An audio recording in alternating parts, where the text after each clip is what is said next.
इसलिए जब कुंडलिनी जा करके संस्कार को प्रकाशित कर देती है तो हम सब ज्ञान के अधिकारी हो जाते। आप सोचिए ये जब हमारे यहाँ ये संत साधु हुए थे तब यहाँ न यूनिवर्सिटी थी, न कॉलेज था, न कुछ था, लेकिन ज्ञान के भंडार के दृष्टा थे। एक से एक लोग इस संसार में हो गए। लंदन में एक विलियम ब्लेक करके बहुत बड़े कवि हो गए। अगर आप उनका भविष्य पढ़ें तो आश्चर्यचकित हो जाएंगे कि वो एक एक चीज को सहज योग के बारे में उन्होंने इतने साफ तरीके से लिखा है कि बड़ा आश्चर्य। ऐसे दृष्टा मार्कंडेय जैसे लोग अपने इस देश के हो गए तो आप लोग क्यों नहीं हो सकते?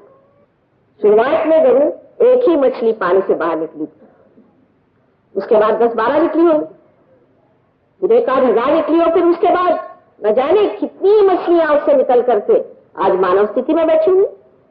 उसी प्रकार अनेक वर्षों से हम लोगों ने तपस्या की हुई, परमात्मा से योग मांगा है, मेहनत की है, और आज सर्वसाधारण मनुष्य बन करके संसार में आए हैं और आज उसको प्राप्त करने की जो आपकी इच्छा है, ये आपका हक है और वो आपका हक पूरा होना होगा। जो साधु संतों ने कहा है, जो इन अवतरणों ने कहा है, वो सब सच करके दिखाना होगा। उसके लिए एक ही बस शर्त है कि कुंडलिनी का जागरण होकर के आपके अंदर वो प्रकाश जागृत हो जो कि आपके नस नस में बहे और आप जाने कि आप योगी जन हो गए। योगी जन हुए बगैर कोई सी भी बात समझाई नहीं जाती। तो आप सत्य हमारे मुंह से जो सुन रहे हैं वो सत्य है या नहीं, ये जानने के लिए भी आपको योगी जन होना चाहिए। क्योंकि हम जो कह रहे हैं हो सकता है झूठ कह रहे हैं, लेकिन अगर आप योगी जन हैं तो बस आप हाथ फैला करके जान सकते हैं कि आपके अंदर चैतन्य की लहरियां बह रही और आप समझ सकते हैं कि ये सच बात। आप ये सवाल पूछे कि संसार में परमात्मा है या नहीं। परमात्मा है, इसलिए आपके अंदर चैतन्य की लहरियां बहना शुरू। पर अगर किसी दूसरे आदमी के लिए आप पूछे कि ये आदमी अच्छा है या बुरा है, तो हो सकता है कि ये तो पूरे चैतन्य बंद हो जाए, शायद आपको गर्मी आ जाए, शायद एक आध बिस्तर भी आ जाए। लेकिन राक्षस को और संतों को पहचानने के लिए और भी बहुत से तरीके हैं।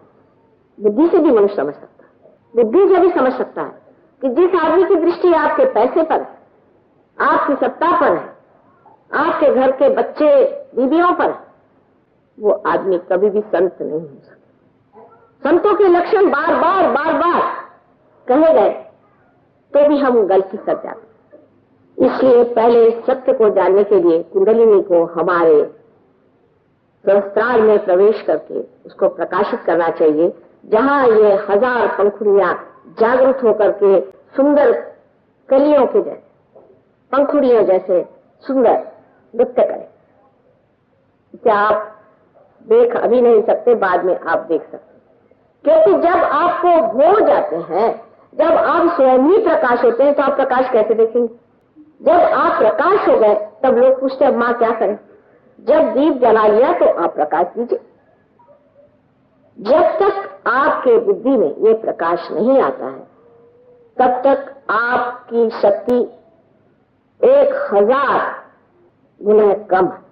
मैं तो कहूं कि इसका कोई अंत नहीं, फिर अनंत तक है शक्ति।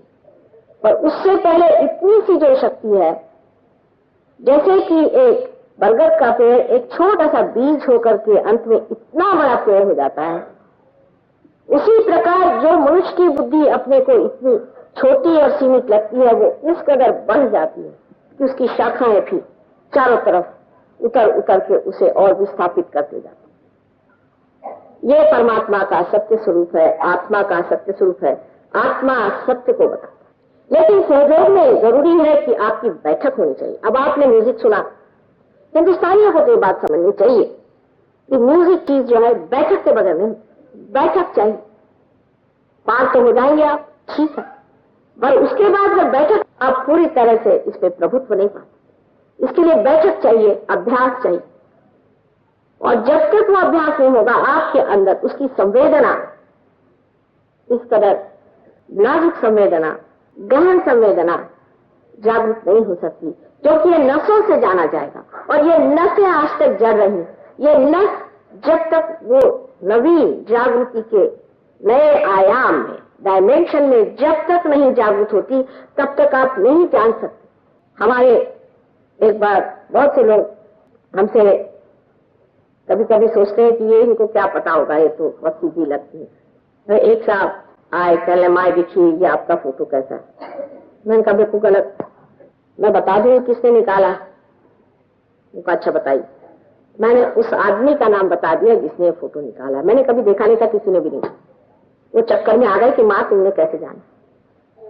मैंने कहा हम सबके चक्रों को जानते और उस चक्र को इस चक्र पे जान रहे कि उसी पे सारा काम हो रहा है, इसका मतलब उसी आदमी ने फोटो खींचा। एक साहब हमें समझाने के लिए आए कि माँ आप बहुत सीधी हैं, आप जानती नहीं, ये बड़ा राजकारणी आदमी है और इसे समझते रहिए और कुछ गड़बड़ कर सकता है।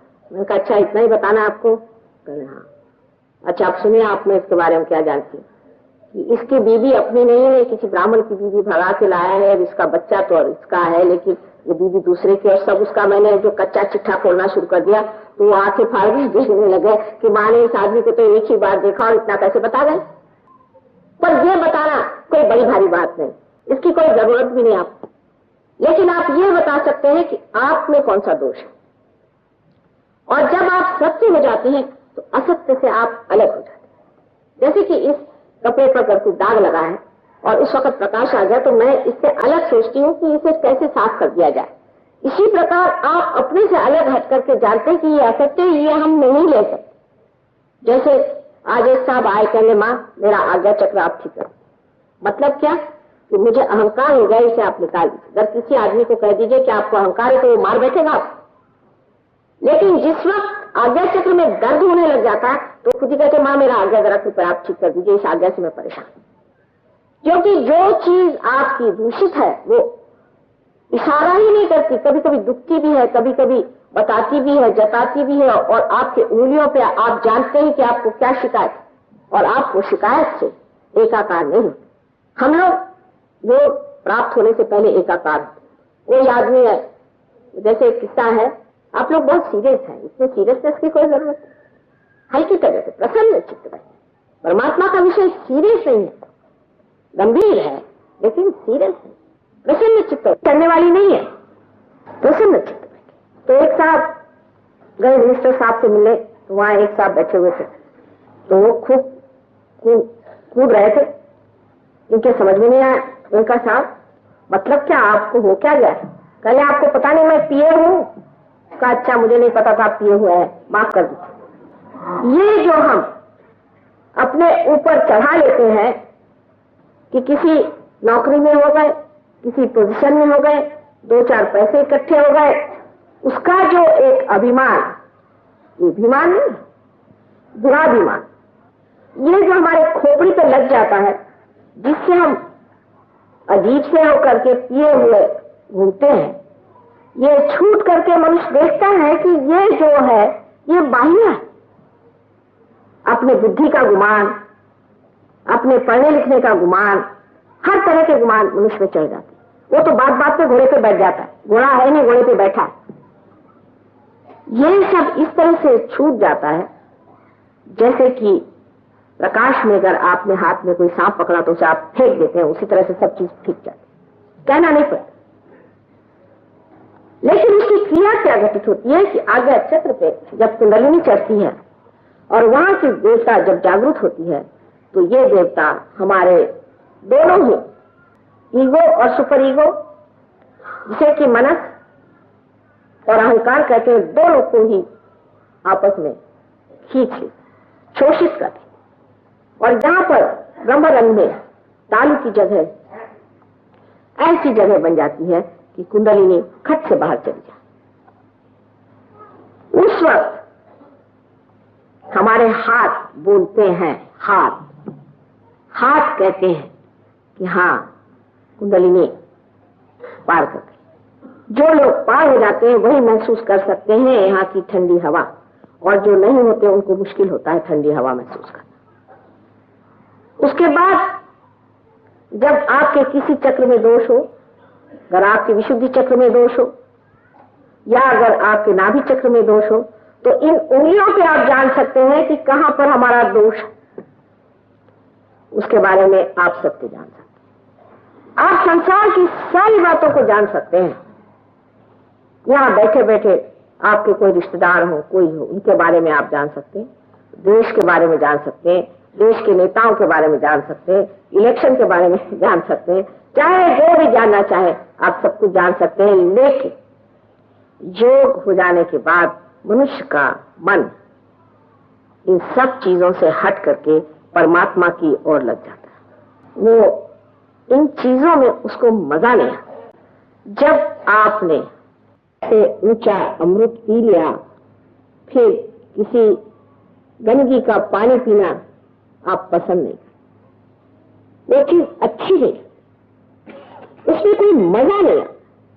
सारी चीज जिसे कहते प्रायोरिटीज आपके एकदम बदल करके आप दूसरे ही आदमी हो जाते हैं,